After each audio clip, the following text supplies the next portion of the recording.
Hello guys, welcome to our channel. నేను మీ తేజ. అసలు అల్లు అర్జున్కి రేవంత్ రెడ్డి గారికి మధ్య ఏమైనా విభేదాలు ఉన్నాయా? ఇంతకుముందు వాళ్ళిద్దరి మధ్య ఏమైనా గొడవలు జరిగాయా? ఎందుకంటే రీసెంట్గా అల్లు అర్జున్ గారి ఇంటిపైన దాడి చేసిన వ్యక్తులు గతంలో రేవంత్ రెడ్డి గారితో కలిసి దిగిన ఫోటోలు కొన్ని సోషల్ మీడియాలో బాగా చక్కర్లు కొడుతున్నాయి. అంటే వాళ్ళు జేఏసీ ఓయూ సంబంధించిన వాళ్ళు చెప్తున్నారు. బట్ వాళ్ళు ఎవరు అనేది ఇప్పటివరకు కూడా తెలియదు. ప్రస్తుతం వాళ్ళు బెయిల్ మీద అయితే బయట ఉన్నారు. సో ఇదే విషయాన్ని మనతో పాటు డిస్కస్ చేయడానికి సీనియర్ జర్నలిస్ట్ భరద్వాజ్ గారు ఉన్నారు. ఒకసారి ఆయనతో మాట్లాడదాం. నమస్తే సార్. నమస్తే. సో అంటే వీళ్ళిద్దరి మధ్య ఏమైనా విభేదాలు ఉన్నాయా, గొడవలు ఏమైనా ఉన్నాయా గతంలో? ఏంటి అసలు? అంటే ఒకటి ప్రపంచం మాట్లాడుకుంటుంది ఏంటంటే అతను ప్రీ రిలీజ్ ఈవెంట్లో రేవంత్ రెడ్డి గారి పేరు మర్చిపోయాడు. మర్చిపోయి తడబాటుకు గురయ్యాడు. ఈ తడబాటుకు గురవటం అనేది సీఎం గారిని హర్ట్ చేసింది అనేది ఒక అభిప్రాయం. రెండోది ఇంకొక అభిప్రాయం ఏంటంటే ఈ తడబాటు అనేది కేవలం రేవంత్ రెడ్డి గారితో ఆగలేదు. ఆయన ఏపీకి చెందినటువంటి సినిమాటోగ్రఫీ మినిస్టర్ గారి పేరు కూడా ప్రాపర్గా చెప్పాల. కందుల దుర్గేష్ పేరు ఆయనకి గుర్తు రాలేదు. వెంటనే కన్ఫ్యూజ్ అయ్యాడు. ఎవరో అందించారు పక్క నుంచి. అంటే రేట్లు పెంచడానికి ఎవరైతే అనుమతి ఇచ్చారో కనీసం వాళ్ళ పేర్లు చెప్పడానికి మొహమాట పడితే ఎలాగా? తెలుసుకోవాలి కదా. అన్ప్రిపేర్డ్గా వచ్చాడు ఆ రోజు. చాలా తప్పులు మాట్లాడాడు. ఇంకొకటి ఏమన్నాడంటే మేజర్ బ్లండర్ ఏంటంటే ఆ రోజు అతని ఉపన్యాసంలో టికెట్ రేట్లు పెంచుకోవడానికి ఇలా ప్రీమియర్స్ వేసుకోవడానికి అనుమతి ఇచ్చినటువంటి ప్రభుత్వాలకి అభినందనలు అన్నాడు. నువ్వు చెప్పాల్సింది థ్యాంక్స్ కదా, కృతజ్ఞతలు చెప్పాలి. కృతజ్ఞతలు చెప్పకుండా కంగ్రాట్స్ చెప్తే ఎలా కుదురుతుంది? అల్లు అర్జున్ గందరగోళంగా మాట్లాడాడు ఆ రోజు. డబుల్ మైండెడ్తో ఉన్నాడు చెప్పాలనుకుంటా. డబుల్ మైండ్తో ఉన్నాడా ఇంకోటా అనేది కాదు, కానీ ఆయన కొంచెం కన్ఫ్యూజన్తో ఉన్నాడు. ఆ కన్ఫ్యూజన్ కనిపించింది ఆయన మాటలు ఆయన ధోరణిలోనే. అయితే ఇక్కడ ఇంకొక విషయం సర్క్యులేట్ అవుతోంది. అంటే ఈ పేరు చెప్పకపోవడం అనేది మాత్రమే కాదు, రేవంత్ రెడ్డి గతంలో ఎమ్మెల్యేగా ఉండగా, ఇది దాదాపు ఒక 10-15 ఏళ్ల క్రితం గొడవ. అప్పటికి ఇంకా రాష్ట్ర విభజన కూడా జరగలేదు.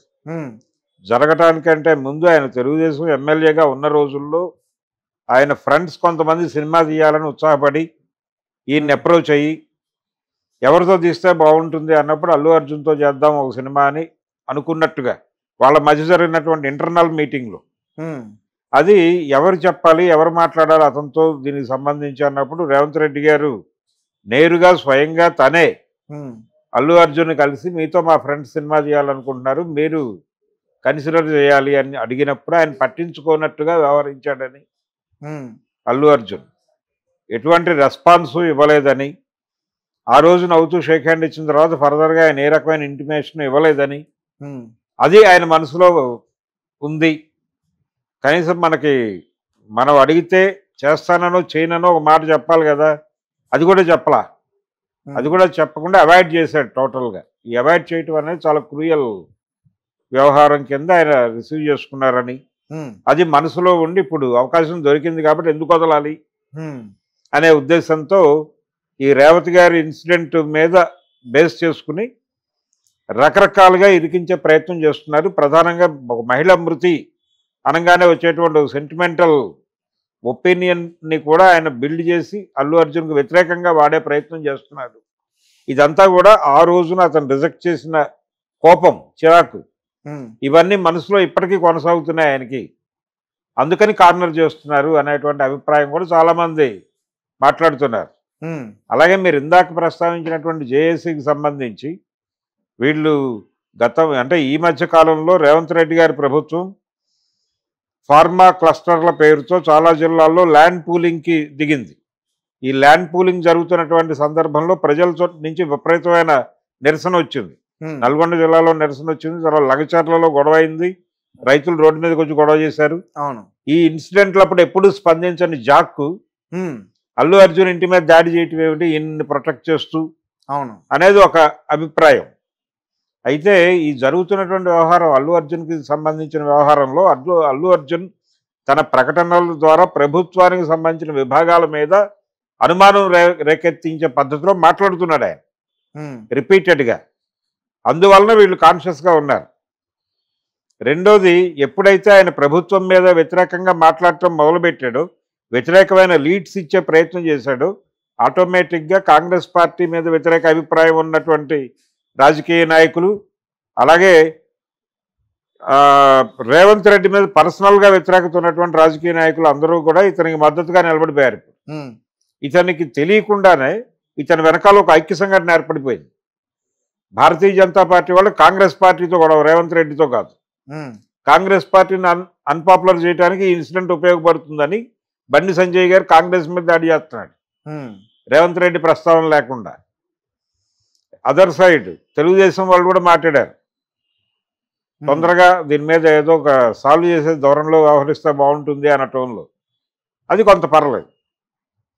ఈ క్రమంలో చాలామంది రకరకాల అభిప్రాయాలు పంపు చేసేస్తున్నారు. ఇలా ఒక గందరగోళమైనటువంటి వాతావరణం అయితే క్రియేట్ అయిపోయి ఉంది ఈ కేసుకు సంబంధించి. ఈ గందరగోళం మధ్య వీళ్ళ మధ్య ఉన్న పాత పగలు ఉన్నాయా, కేవలం ఇది ఒకటే అంటే ఆ సినిమా గొడవ తప్ప ఇంకోటి లేదు. మధ్యలో అల్లు అర్జున్ గారి మామగారి పాత్ర ఏంటంటే ఆయన కూడా రేవంత్ రెడ్డి గారికి బంధువులే అంటూ కూడా ఒక వార్త వినిపించింది రీసెంట్. ఆయనే చెప్పుకున్నాడు కదా అసెంబ్లీ వేదికగా, అల్లు అర్జున్ గారు మామగారు మా పార్టీ వాడు మాత్రమే కదా నాకు బంధువు కూడా అని చెప్పాడు. బంధుత్వాన్ని రివీల్ చేయలేదు కానీ బంధువు అనే మాట చెప్పాడు ఆయన. ఆయనే అడ్మిట్ చేసిన తర్వాత ఇంకేమిటి, వాస్తవమే అది. ఇప్పుడు ఆయన రకరకాల ప్రయత్నాలు చేస్తున్నాడు. నిన్న గాంధీ భవన్కి వెళ్ళారు, దీపా మున్షి గారిని కలిసే ప్రయత్నం చేశాడు మామగారు.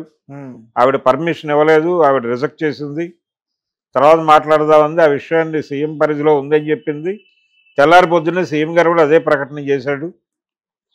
సో ఆయన ప్రయత్నం చేస్తూనే ఉన్నాడు. ఆయన ఇప్పుడు స్టేషన్ దగ్గరే ఉన్నాడు. ఈయన విచారణ సందర్భంగా అక్కడే ఉన్నాడు ఆయన. సో ఆయన ప్రయత్నాలు ఆయన చేస్తున్నాడు, ఆయన వ్యవహారాలు ఆయన చేస్తున్నాడు. వీళ్ళ గందరగోళంలో వీళ్ళు ఉన్నారు. ఇప్పటికైనా సరే వాళ్ళు ఓపెన్గా ఒక కన్ఫెసివ్ స్టేట్మెంట్ ఇవ్వగలిగితే పరిస్థితిలో కొంత మార్పు వచ్చే ఛాన్స్ ఉంది. సార్ ఆయన అంటే ఆయన గతంలో బీఆర్ఎస్లో నుండి కాంగ్రెస్లోకి వచ్చిన వ్యక్తి లేకపోతే? అవును, బీఆర్ఎస్ నుంచి కాంగ్రెస్కి వచ్చిన వ్యక్తి కావచ్చు. అయినంత మాత్రాన ఇప్పుడు పార్టీ సభ్యుడు తన బంధువు అన్నప్పుడు హక్కును చేర్చుకోవాలి కదా. అల్లు అర్జున్ ఇమేజ్ని తనకు అనుకూలంగా వాడుకోవచ్చు కదా ఇతన్ని ప్రొటెక్ట్ చేస్తూ. అదెందుకు చేయలేదు, అంత ఆలోచన లేకుండా ఉన్నాడా అంటే జరిగిన సంఘటన పట్ల ప్రభుత్వానికి అపఖ్యాతి రాకూడదు. పోలీస్ డిపార్ట్మెంట్కి అంటే అల్లు అర్జున్ వాళ్ళు మాట్లాడిన పద్ధతిలో చూస్తే పోలీస్ డిపార్ట్మెంట్ని టార్గెట్ చేస్తున్నారు వాళ్ళు. పోలీస్ డిపార్ట్మెంట్ని టార్గెట్ చేయడాన్ని ప్రభుత్వం ఎలా అంగీకరిస్తుంది? అందుకని వీళ్ళు నిజాలు అనేటువంటి కొన్ని వీడియోలతో వీళ్ళు దాడి చేసే ప్రయత్నం చేస్తున్నారు.